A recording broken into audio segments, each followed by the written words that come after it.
안녕하세요. 오늘은 뇌출혈 수술 후 중환자실에서 일반 병실로 갈 때까지 이야기를 해보려고 합니다. 중환자실에 있을 땐 저희 같은 보호자가 할 일이 없어요.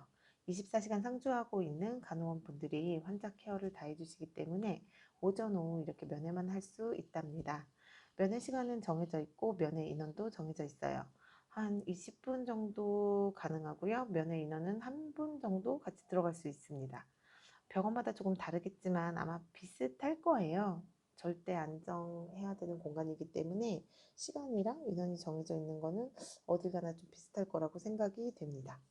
보통 오전 8시가 면회 시간이라고 하면 8시부터 8시 20분, 저녁 7시부터라고 하면 7시부터 7시 20분 이렇게.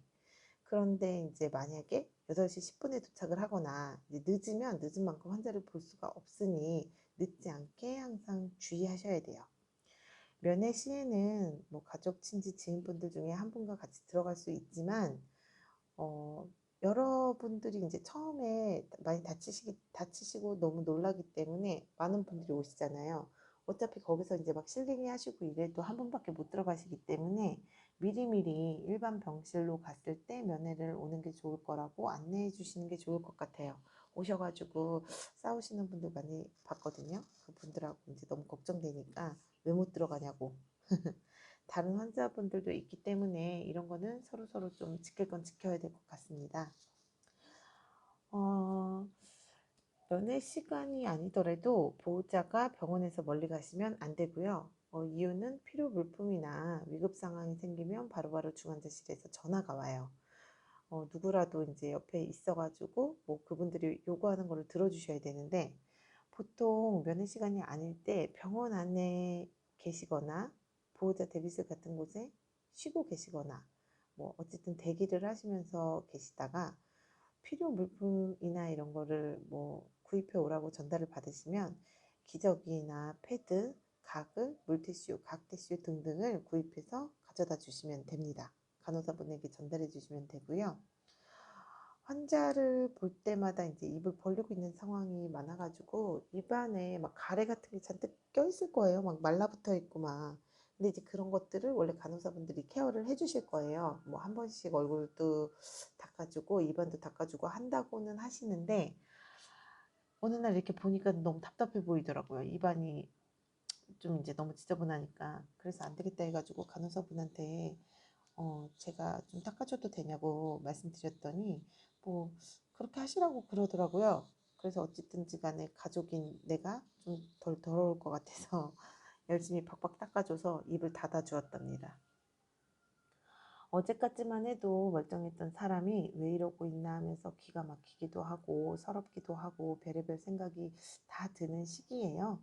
갈 때마다 이제 자고 있거나 가끔 허공을 바라보거나 어느 날은 나를 알아보는 것처럼 손목을 잡기도 하고 눈을 마주치기도 하고 하는데 이럴 때는 엄청 기쁘거든요. 이제 보호자가 봤을 때 금방 낫겠구나 싶고 그러나 이때 하는 행동들이 보통 8, 90%가 의미 없는 행동이고 무의식적인 행동이라고 합니다. 이후 많은 일들이 벌어질 거고요.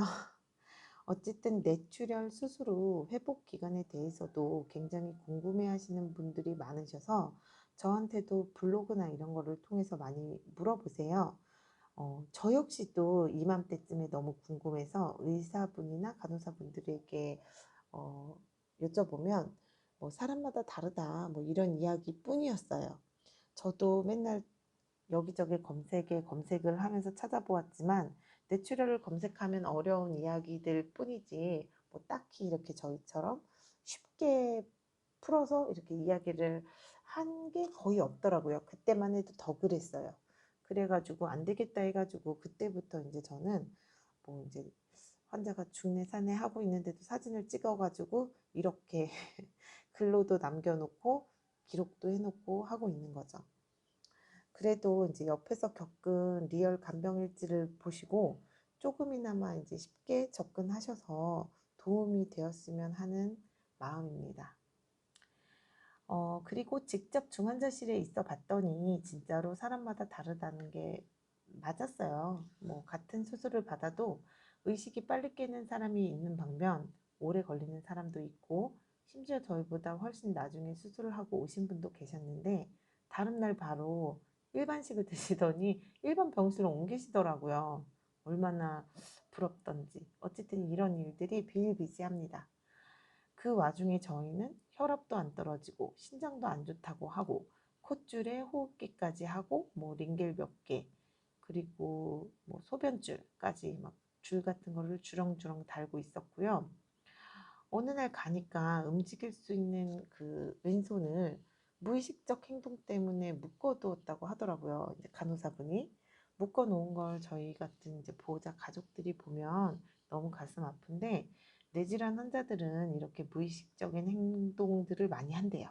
그래가지고 어쩔 수 없이 묶어두기도 하는데, 다 돌봐줄 수 없으니 위험해서 그런다고 하니까 너무 속상해하지 마시고, 그것도 그런 게 저희 환자도 콧줄을 한번 빼가지고 다시 꼈어요. 이게 무의식이더라도 콧줄을 다시 낄 때 굉장히 아픈가 봐요. 그리고 또 움직이다가 침대 밑으로 떨어져서 진짜 뭐 수술한 머리라도 다치면 큰일 난다고 하니까 뭐 너무 속상해하지 마시고 그냥 어쩔 수 없다 생각하세요. 이때 중환자실 때는 그나마 다행인 게 환자들이 의식이 없다고 하니까 답답함도 아마 모를 거예요.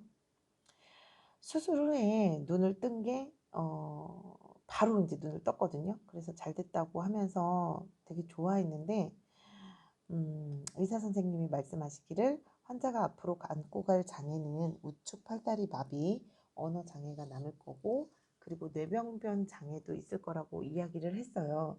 뇌병변 장애는 약간 정신질환이에요. 뭐 갑자기 소리를 지르면서 달려나간다던가, 옷을 막 탈의한다던가, 아니면은 뭐 자기 이름을 기억 못하는 분들도 굉장히 많고요. 한글을 잃어버리시는 분들도 굉장히 많이 봤어요. 기억력에 이제 장애가 오는 거죠.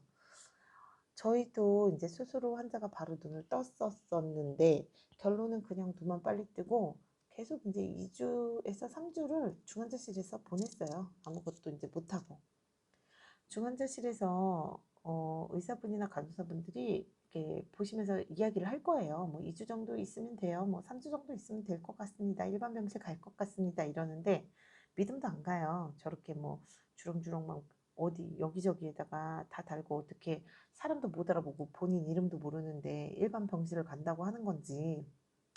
근데 시간이 지나고 나니까 진짜로 누가 말한 것처럼 갑자기 가래요. 일반 병실을. 그래가지고 오전에 분명히 갔을 때는 아무 소리 안 하시다가 일반 병실이 이제 나는 대로 알려주시나 봐요. 그래가지고 오후에 빨리 가라고 알려주더라고요. 그래가지고 또 이제 짐을 부랴부랴 챙겨가지고 일반 병실로 올라갔습니다. 그러면 이제 진짜 할 일이 시작돼요. 그나마 이제 환자가 중환자실에 있을 때 간병인 문제, 중증 환자 등록 문제 등등 미리미리 알아놓으셔야 합니다. 일반 병실에 가면 이제 보호자 또는 간병인이 24시간을 같이 있어야 되거든요. 24시간을 같이 못 있는 분들은 이제 간병인을 구하셔야 돼요. 가족분들끼리 일단은 상의를 한번 해보세요. 가족분들끼리 이제 스케줄을 짜셔가지고 이런 일에 이제 서운한 사람이 항상 있기 마련이거든요. 처음이야 환자 걱정이 되는 마음이 힘든지도 모르고 이제 간병 생활을 하지만 시간이 지나면 지날수록 조금 지쳐요. 그러니까 계획을 잘 세우셔가지고 너무 힘들면 일주일에 2, 3일은 간병인 고용을 하는 방법도 추천드립니다. 그러나 아시다시피 간병인 고용은 비용이 많이 들어요. 뭐 지금은 당장 얼마 하는지는 잘 모르겠는데 파트타임으로도 있고 24시간 상주하는 분들도 계시거든요. 24시간 상주하는 분들은 10만 원 이상이었던 걸로 제가 기억을 해요. 잘 알아보시고 타협을 하셔야 되고, 혹시나 환자가 좀 체격이 크시다고 하면 여자 간병인들은 또 안 오시려고 하실 거예요. 그래서 남자 간병인들을 구하셔야 될 것이고, 아무튼 이 병원에서 중환자실에 있을 때 좀 시간이 있잖아요. 이때 빨리 알아보셔야 돼요. 인터넷으로 뭐 구인을 하셔도 되고, 병원 내에 아마 협력사처럼 있을 거예요. 병원이랑은 뭐 상관없다고 말을 해줄 거고, 그러면 그곳에 가서 직접 상담을 받으셔야 돼요. 그리고 어, 가족들이 보통 있는 게 좋긴 좋아요. 제가 있어 보니까 가족들이 간병을 해야지 뭐 아무래도 한마디라도 더 시키고 그렇잖아요. 그리고 뭐 간병하시는 분들은 우리나라 분들도 거의 없으시고 다 그런 건 아니지만 제가 간병할 때 이제 다른 환자 간병인 분들을 보시면 환자가 이제 정신이 없잖아요. 그러니까 막말하시는 분들도 계시고 할 일 안 하고 하루 종일 누워서 휴대폰 보고 있는 것도 제가 종종 봤어요. 저도 처음에는 두려움 때문에 간병인을 고용했다가 나중에 이제 아 이러면 안 되겠다 해가지고 제가 고용하게 되었거든요. 그러니까 일반 병실 들어가기 전에 중환자실에 있을 때 빠르게 가족들과 상의하는 걸 추천드립니다.